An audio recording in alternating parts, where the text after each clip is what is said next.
Hello বন্ধুরা, তোমরা সবাই কেমন আছো? আশা করি সবাই ভালো আছো। আর আমি ওরকম আছি আর কি।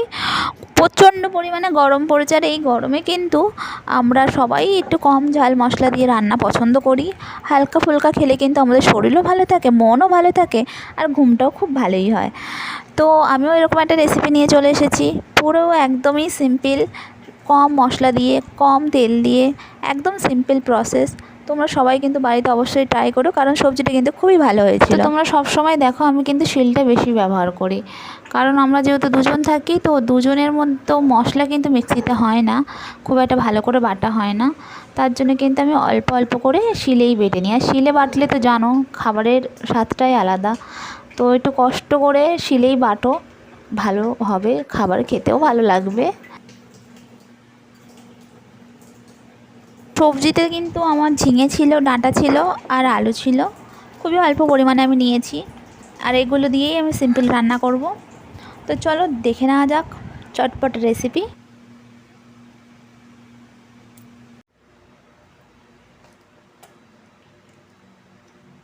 দেখতে পেলে বন্ধুরা, আমি অলরেডি কড়াটা বসিয়ে দিয়েছি, আর কড়াটা আমার খুব ভালোভাবে গরম হয়ে গিয়েছে। তাতে কিন্তু আমি পরিমাণ মতো সর্ষের তেল দেব, আর তার মধ্যে কিন্তু আমি এবার সবজিগুলো এক এক করে ভেজে নেব। যেহেতু আমি সজনে ডাঁটা ইউজ করছি, তো এই ডাঁটার কিন্তু আলাদা একটা স্মেল থাকে। এই গন্ধটা যাওয়ার জন্য কিন্তু আমাদেরকে হালকা একটু নুন আর অল্প পরিমাণে হলুদ দিয়ে ডাঁটাটাকে ভালোভাবে লাল লাল করে ভেজে নিতে হবে।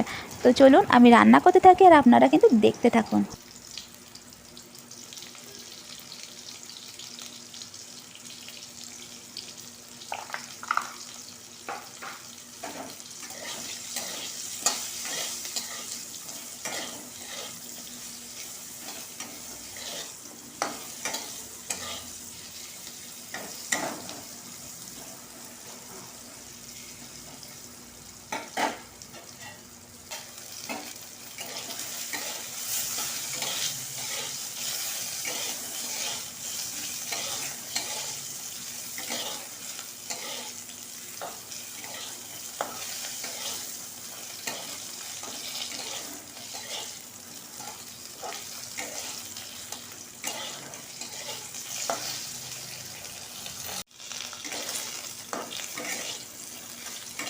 তো আমার কিন্তু ডাঁটাটা ভাজা কমপ্লিট হয়ে গিয়েছে বন্ধুরা। আমি একটু বেশি ভেজে ফেলেছিলাম, আপনারা কিন্তু একটু লাল লাল হলেই নামিয়ে নেবেন। আমি বুঝতে পারি না, আমার ভাজাটা একটু বেশিই হয়েছিল। তো চলুন, কোনো ব্যাপার না তাতে। এবার আমি ঝিঙেটাও একইভাবে ভেজে নেব, একই রকমভাবে হালকা পরিমাণে লবণ আর হালকা পরিমাণে হলুদ দিয়ে ঝিঙেটাও ভেজে নেব। যেহেতু এটা ওয়াটার ভেজিটেবল, তার জন্য কিন্তু ঝিঙে থেকে সব সময় দেখবে জল ছেড়ে দেয়। তো কোনো ব্যাপার না, জলটা শুকিয়ে গেলেই ঝিঙেটা নামিয়ে নাও। বেশি ভাজার দরকার নেই, সব কিছু কিন্তু হালকা পরিমাণে ভাজতে হবে।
তো দেখছো বন্ধুরা, ঝিঙেটা থেকে কিন্তু যে জলটা বেরিয়েছিল, সেটা কিন্তু আমি নাড়তে নাড়তে একদম শুকিয়ে নিয়েছি।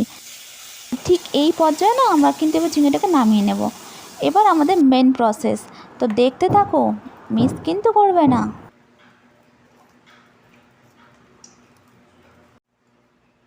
বন্ধুরা আমি কিন্তু দুটো তেজপাতা দিয়ে দিয়েছি তেলের ওপরে, তার মধ্যে কিন্তু আমি 4টে কাঁচা লঙ্কা এবং সামান্য পরিমাণে কালো জিরে দিয়েছি। আর এই গরমে কিন্তু কাঁচা লঙ্কার তরকারিটা বেশিই তোমরা বাড়িতে করো, কারণ এটা কিন্তু আমাদের শরীরের জন্য খুবই ভালো। গুঁড়ো লঙ্কা কিন্তু আমাদের অনেক ক্ষতি করে, তাই না? কেউ আদা রসুন গুঁড়ো লঙ্কা এগুলো কিন্তু আমাদের শরীরটাকে অনেক হিট করে দেয়, তাতে কিন্তু আমাদের অনেক ক্ষতি হতে পারে। তার জন্য সবসময় সিম্পল রান্না করার চেষ্টা করো।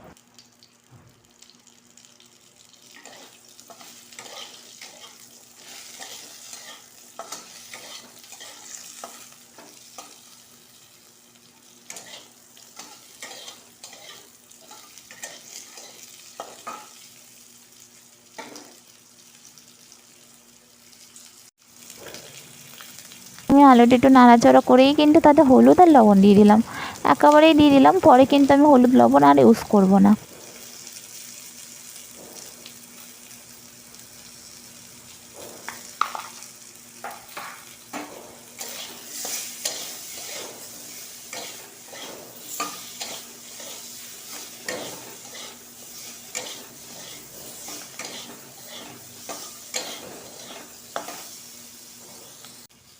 কিছুক্ষণ নাড়াচাড়া করার পরে কিন্তু বন্ধুরা আমি জিরে আদা বাটাটা দিয়ে দিলাম। আর এটা কিন্তু আমি সবটা দিইনি, অল্প পরিমাণে দিয়েছিলাম, এই 1 চামচ মতো। তোমরা কিন্তু 1 টেবিল স্পুন অবশ্যই ইউজ করবে, বেশি দেওয়ার দরকার নেই।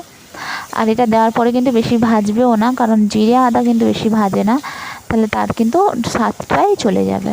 তো এবারে আমি কি করব, ভাজা যে সবজিগুলো ভেজে রেখেছিলাম ঝিঙে আর ডাঁটা, সেটা কিন্তু দিয়ে দেবো।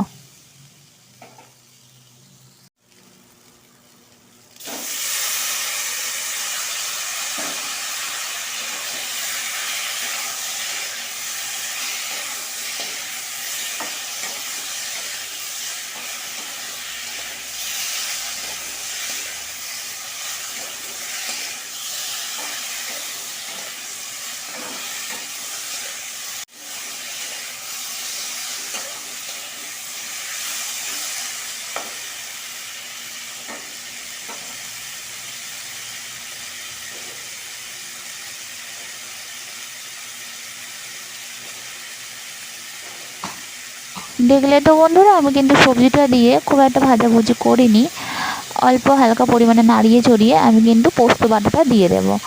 কারণ এটা বেশি কষতে লাগে না, এই তরকারিটা বেশি কিন্তু ভাজা ভাজা করতে লাগে না, এটা যেহেতু সিম্পল রান্না সহজভাবেই করতে হবে। তো পোস্ত বাটাটা কিন্তু অবশ্যই দেবে। তোমরা তো সবাই জানো পোস্ত অনেক গুণাগুণ রয়েছে, আমাদের শরীরের জন্য অনেকই ভালো। তো এটা কিন্তু কোনো দিনই মিস করবে না। তো দেখতে থাকো এবার আমি কি করব।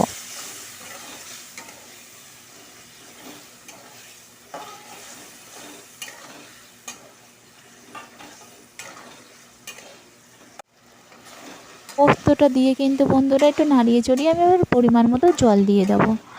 আর আমি অল্প পরিমাণে জল ইউজ করছি, কারণ আমার যেহেতু ডাঁটার ঝিঙেটা আগে থেকেই ভাজা ছিল, ওটা কিন্তু হাফ সিদ্ধ হয়ে গিয়েছিল। এবার শুধু আলুটা সিদ্ধ করার জন্য আমি পরিমাণটা কমিয়ে দিয়েছি জলের। তোমরা কিন্তু তাই করো, কারণ এই তরকারিটা কিন্তু যে পাতলা হবে একদমই না, একটু আমি গাঢ় গাঢ় রাখবো, তার জন্য মাখা মাখা হবে আর খেতেও ভালো লাগবে, তার জন্য আমি জলের পরিমাণটা কম দিলাম। এবার কিন্তু আমি ঢাকনা দিয়ে দেবো আলুটাকে সিদ্ধ করার জন্য। দেখুন বন্ধুরা আমার কিন্তু তরকারিটা প্রায় হয়ে এসেছে। এবার কিন্তু এই পর্যায়ে আমি চেক করবো আমার আলুগুলো সিদ্ধ হয়েছে কি না।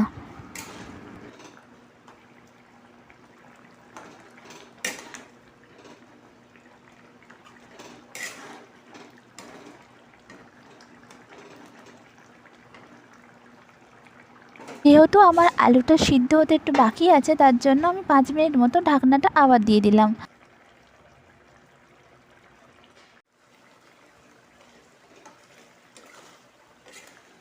তো বন্ধুরা আমার কিন্তু সিম্পল আর চটজলদি রান্না কমপ্লিট।